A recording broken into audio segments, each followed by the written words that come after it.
ಎಕ್ಸ್ಟರ್ನಲೈಸೇಷನ್ of your mind, ಬಹಿರ್ಕರಣ ನಿರ್ಮಾಣ ಅಂತ ಹೇಳ್ತಾರೆ.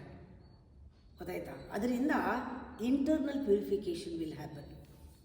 ಹೇಗೆ ಅದು ಶುರು ಮಾಡಬೇಕು? ಒಳಗಡೆ ಕ್ಲೀನ್ ಆಗಬೇಕಾದ್ರೆ ಫಸ್ಟ್ ಇದು ಮಾಡಿ, ಎಕ್ಸ್ಪರಿಮೆಂಟು ನಾ ಮಾಡಿರೋದು. ನಾನಿವತ್ತು ಏನೂ ಮಾಡಿಲ್ಲ, ನಾನು ರೂಮ್ ಕ್ಲೀನ್ ಮಾಡ್ಕೋತೀನಿ. ತಾಕತ್ತಿದೆಯಾ, ಮೂಡಿದೆಯಾ, ನಾನು ಮನೆ ಕ್ಲೀನ್ ಮಾಡ್ತೀನಿ. ಅದೂ ಇಲ್ವಾ, ನನ್ನ ಕಬೋರ್ಡ್ ಕ್ಲೀನ್ ಮಾಡ್ಕೋತೀನಿ. Take A commitment. ಇದು ಎಕ್ಸ್ಟರ್ನಲಿ ನಾವು ಕ್ಲೀನ್ ಮಾಡೋದು ಶುರು ಮಾಡ್ತೀವಿ. ಆಟೋಮೆಟಿಕ್ಕಾಗಿ ನಮ್ಮಲ್ಲಿ ಒಂದು ರೀತಿ ಬದಲಾವಣೆ ಶುರು ಆಗುತ್ತೆ, ನಮ್ಮ ರೂಮ್ ನಾವು ಕ್ಲೀನ್ ಮಾಡ್ತಾ ಇದ್ದಾಗ. ಆಮೇಲೆ ಸೋಫಾ ಬದಲಾಯಿಸಿಡಿ.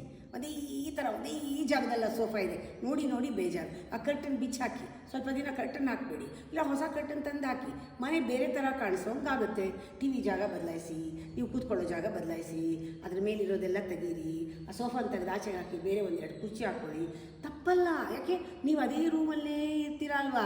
ರೂಮ್ ಸ್ವಲ್ಪ ಬದಲಾವಣೆ ಮಾಡಿಕೊಂಡ್ರೆ ತಪ್ಪಿಲ್ಲ.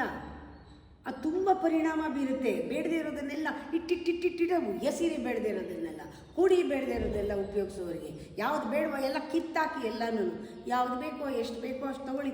ಇನ್ನೂ ಬೇಜಾರಾಗಿದ್ದನ್ನು ಬೇರೆ ಕೊಡಿ, ಬೇರೆ ಹೊಸ ತಂದುಕೊಳ್ಳಿ. ಆ ಥರ ಚೇಂಜ್ ಮಾಡ್ತಾಯಿದ್ರೆ ಎಕ್ಸ್ಟರ್ನಲ್ ಆ ಒಂದು ಒಳಗಡೆ ಬದಲಾವಣೆ ಆಗ್ತಾಯಿದೆ, ಎಕ್ಸ್ಟರ್ನಲೈಸೇಷನ್ ಆಗ್ತಾಯಿದ್ರೆ ಇಂಟರ್ನಲ್ಲಿ ಇನ್ನರ್ ಚೇಂಜ್ ಆಟೋಮೆಟಿಕ್ ಆಗುತ್ತೆ. ಇದು ಮಾಡಿ ನೋಡಿ.